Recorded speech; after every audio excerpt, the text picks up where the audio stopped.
না, আমরা কেউ ইমানের তাগিদে মেনে নিতে পারি না। সবাইকে একমত?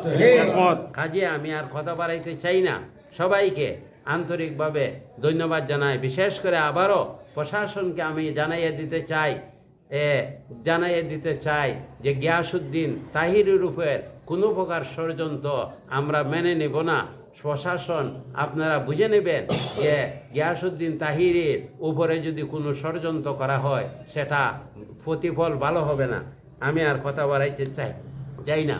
সবাইকে আপনারা যারা উপস্থিত হয়েছেন, আমাদের রমজান আলী সাহেব সহ আরও যারা এখানে উপস্থিত হয়েছেন, সবাইকে আন্তরিকভাবে ধন্যবাদ মোবারক জানাইয়া আমি আমার বক্তব্য শেষ করে দিলাম।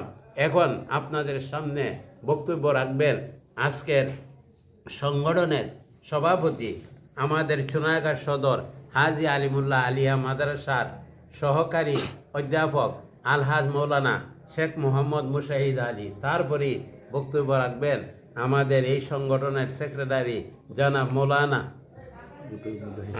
আবু তৈয়ব মুজাহিদি সাহেব। আসসালামু আলাইকুম ওয়া রাহমাতুল্লাহি ওয়া বারাকাতুহু। হামিদাহু ওয়া মুসাল্লিয়া ওয়া মুসাল্লিমা।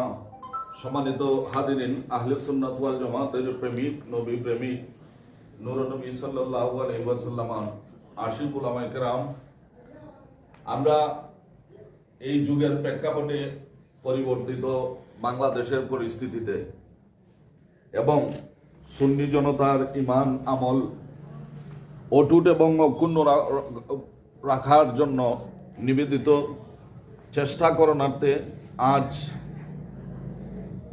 নূর নবী সাল্লাল্লাহু আলাইহি ওয়াসাল্লাম সুন্নি ঐক্য পরিষদ নামে আমরা ঐক্যবদ্ধভাবে সুন্নিয়তের কাজে ঝাঁপিয়ে পড়ার জন্য একটি সংগঠনের তাগিদ অনুভব করলাম।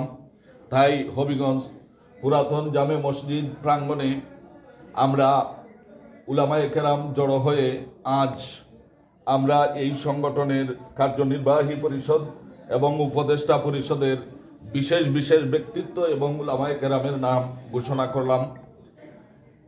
পরবর্তীতে ইনশাআল্লাহুল আজিজ এই জেলার প্রত্যন্ত অঞ্চল থেকে আমরা সুযোগ্য উলামায়ে কেরাম, নবী প্রেমিক, সুন্নিয়তের খাদিম ব্যক্তিবর্গকে বাছাই করে এই সংগঠনের অন্তর্ভুক্ত করে আমরা সাংগঠনিক অভিষেক অনুষ্ঠান অত্যন্ত জাঁকজমকপূর্ণভাবে করার আশা রাখছি। আল্লাহ যেন কবুল করেন, সবাই বলি আমিন।